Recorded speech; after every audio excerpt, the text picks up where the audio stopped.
So from a due diligence and geopolitical risk intelligence standpoint, Mexico and Latin America in general don't get enough attention because a lot of CEOs, unfortunately, and people in the political world as well, they kind of view Latin America as off to the sidelines from major events around the world, but it's anything but. Companies operating in today's global economy really need to get an understanding of the international geopolitical risk landscape. At Infortal Worldwide, we work with our clients on solving risk before it starts. Welcome to the Riskology podcast. This is a 5-part series on geopolitical risk intelligence, where we're looking at managing business risk globally and really understanding the geopolitical risk landscape. Hello, everyone. This is Tom Fox. Welcome back for part 2 of our 5-part exploration of global geopolitical risk with Ian Oxnevad. Ian, first of all, welcome back. Thanks for having me again. Ian, today I wanted to look at Latin America and as a region that is currently changing, I don't want to say almost daily, but almost daily. How do you keep track and what are you seeing right now in terms of trends for geopolitical risk? Well, like most parts of the world, it's a lot less stable than it was before 2020. In terms of keeping track of it, it's a constant struggle. But in terms of macro trends, you see a number of things that are taking place in Latin America. Increased statism, for one, in the economy, corruption and authoritarianism growing, but that's kind of a worldwide thing. And also just a greater presence of China in Latin America where it didn't necessarily exist before. So if you're looking at Brazil to start, Brazil is highly divided. It's internally unstable. Most recently, under the Lula government, it's creating new ties with China. And I think we've spoken before about China working to get countries off of the dollar. China is Brazil's largest trading partner, not the U.S. And just recently, they decided to do bilateral trade agreements and transactions in their own currencies, reals and yuan, as opposed to transacting into dollars first. And this goes back to what we spoke about before with the Middle East, where there's efforts to sort of decouple energy from the dollar. And that creates a number of tensions, a number of problems for U.S. businesses operating in the region. But domestically in Brazil, obviously Brazil is tied to China for raw materials. Brazil's natural resources empower China's manufacturing, which is in turn empowering China's rise. But Brazil is divided domestically. They had an election not long ago where Jair Bolsonaro narrowly lost, and you saw pro-Bolsonaro protesters storm multiple government buildings like the National Congress Building, the Supreme Federal Court, and the Planalto Presidential Palace. And it remains polarized. You have sort of competing populisms in Brazil, and that doesn't show any signs of necessarily changing.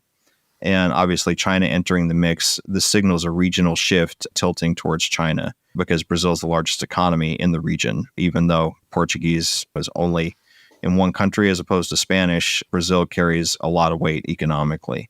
Elsewhere, if you're looking at Mexico, for example, Mexico is a logical nearshoring destination for U.S. companies. It doesn't get enough attention in terms of due diligence and geopolitical risk, however, because a lot of CEOs, they kind of look at Mexico and they think, well, it's close to U.S. domestic markets. It's going to be great to nearshore from China. Just put it in Mexico. Well, it's not that simple. Mexico has its own internal dynamics as well. You have nationalization risks, governmental risks to businesses. So just recently, there was an American company called Vulcan Materials, which was a construction company.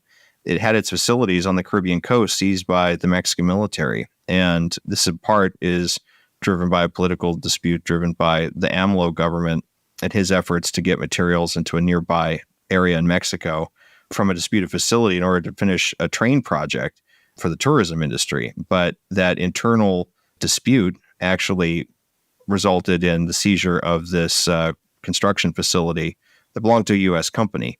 So these political divisions in Mexico are obviously going to affect how nearshoring can take place, how it ultimately plays out. And because Mexican politics is tricky and it doesn't get enough acknowledgement as such, it requires good due diligence and geopolitical risk analysis to do that. And part of this is driven also by U.S. initiatives for green energy. It doesn't align with Mexico's economy and the primacy of fossil fuels in it. But nearshoring is increasing in Mexico. it had a 12% increase of foreign direct investment just from 2021 to 2022. That was an increase by $35 billion. And it's not insignificant as companies are increasingly skeptical about China, not only as a market, but also as a source of production. Crime is a massive issue. Obviously, under the current AMLO administration, there have been 35,000 truck hijackings, which is significant. That's about $5 billion in annual losses. And physical security concerns are often underestimated alongside contract concerns. And this connects to corruption. You have the cartels, obviously, but you also have a fair amount of political corruption on its own that's somewhat tied to that. So from a due diligence and geopolitical risk intelligence standpoint, Mexico and Latin America in general don't get enough attention because a lot of CEOs, unfortunately, and people in the political world as well, they kind of view Latin America as off to the sidelines from major events around the world, but it's anything but.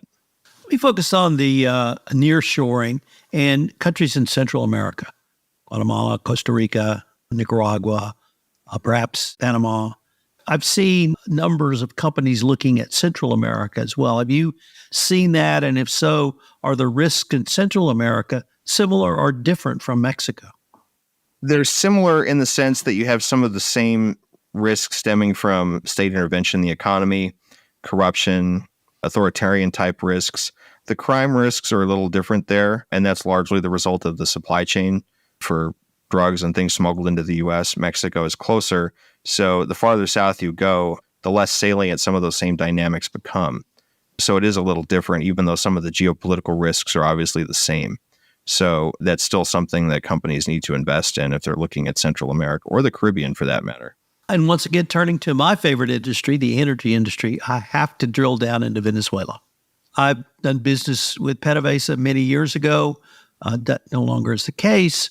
And I think that may mirror the U.S. corporate experience. Where do you see the U.S., first of all, on the political level, the United States and Nicaragua, but then drilling down perhaps into a little bit deeper level into PDVSA? Is there a chance that there'd be an opening? Some of the risks that we've seen doing business in Venezuela led to Citgo officers and directors being arrested and held incommunicado for multiple years. How do you assess Venezuela as, or at least the potential opening of Venezuela to U.S. businesses? I don't think that's probably going to happen if the only reason that the Venezuelan regime is incredibly hostile to the U.S. and has been for decades now, but also China is increasing its presence there. And if you're looking at Chinese allies, for the lack of a better term, Venezuela is one of China's strongest supporters in Latin America. And I don't see a massive opening taking place in Venezuela. Cuba, however, which is not obviously connected to the energy industry, has a better chance. And there are political reasons for that, largely due to the fact that Raul Castro had to come out of retirement and basically to prop up the Cuban regime. And I think he's in his mid-90s. If you're relying on that for legitimacy of the existing regime, it doesn't have anything to really replace itself. So there's a greater likelihood, if you're looking at Latin American openings, of a potential opening in Cuba as opposed to Venezuela. Cuba has more things going for it in terms of just opening as opposed to Venezuela, partly because of energy, because there's greater interest in controlling a resource that allows for rentier policies as opposed to Cuba, which doesn't really have that. There's greater chances of liberalization in Cuba than there is in Venezuela for those political reasons. When President Obama made his historic visit to Cuba, the thing that intrigued me the most about the visit was there were 2,000 plus American business executives who went, who see a huge business opportunity in Cuba. Shortly thereafter, I traveled to Cuba as a tourist. And much to my chagrin, when I looked at a map, I realized Cuba is the gateway to sort of northeast Latin America. I don't know why I hadn't appreciated that before, but in terms of shipping, in terms of transshipping both ways, it struck me that Cuba is well suited to play a role if it is open going forward. Would you find those to be fair assessments? Absolutely. Actually, prior to probably the 19th century, if you look at the 16th, 17th centuries, Cuba was, for lack of a better term, arguably the financial center of the Americas under the Spanish. And while it doesn't have the natural resources that other countries do in Latin America, its positioning, if they liberalize tomorrow, 50 years from now, it could play the same role in Latin America as the UAE does in Africa. You could have a source of investment. It could become a financial center if it wanted to. It's got great weather. It has the potential to sort of be the financial center, an epicenter of Latin America if it wanted to do that. It would require a lot of reforms to make that happen. And to attract investment, it would need also its own ties regionally with other countries in Latin America as well as U.S. investment. But it has that potential, of course. Let me turn to Chile and Ecuador, two countries that have increased corruption risks, I would say, over the past 3 to 5 years. How do you assess those two countries for U.S. companies who want to do business there? Chile is safer, obviously, for a number of reasons. One, it has a more pro-business body of law behind it. Chile is, however, very divided. Recently, there was a push to change Chile's constitution, which would have made it basically totalitarian overnight. And Chilean voters rejected that. And as far as I know, there's no immediate plan to try to do that again. But from sort of a rule of law standpoint, Chile is safer, though there are pushes to increase authoritarianism there, just how the country's bifurcated politically. But that doesn't necessarily mean that that's going to happen. And from a corruption standpoint, even though that risk is increasing, it's still, I would say, a better risk than Ecuador. And these national screenings are something that any company would have to do. So if you're looking at investing in a specific region and you're contemplating country A versus country B, you have to look at body of law. How does the Constitution actually mean anything? Do contracts actually mean anything? How likely are they to be actually enforced? Or is corruption too prevalent in order to safeguard that decision? You have to look at labor relations and how corruption plays out there, criminal risks, et cetera.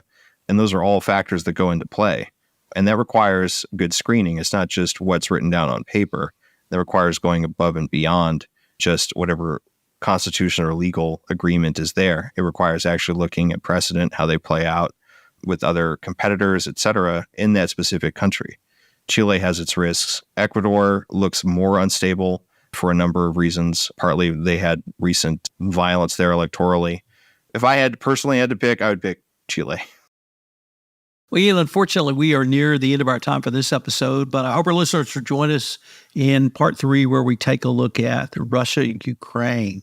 Before we leave, Ian, if I could ask if our listeners wanted any more information on the topics you've touched on, what would be the best place for them to go?